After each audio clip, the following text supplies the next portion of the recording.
Welcome back to Titan Academy. In this video, we will cover charts and graphs.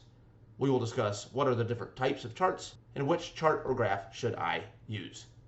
To add a chart or graph to your Titan web project, click on the plus icon, go to the chart section, and then choose amongst the elements. Here you can see we have various charts and graphs. We have pie charts, donut charts, horizontal bar chart, a bar chart, line chart, step line chart, bubble chart, scatter chart, and finally we have stacked charts, stacked horizontal bar chart, stacked side horizontal bar chart, and stacked line chart. Here in my sample project I have added a pie chart, a horizontal bar chart, and a stacked chart. I configured the pie chart to pull opportunities by stage, the horizontal bar chart to pull opportunity amount by account, and the stacked chart to show opportunities by stage. Let's see what these look like. I'll go ahead and preview. Here you can see I have opportunities broken down by stage in the pie chart, opportunity amounts by account in the horizontal bar chart, and again opportunity by stage in the stacked chart. So let's consider when would you want to use each type of chart. Pie charts and donut charts are best used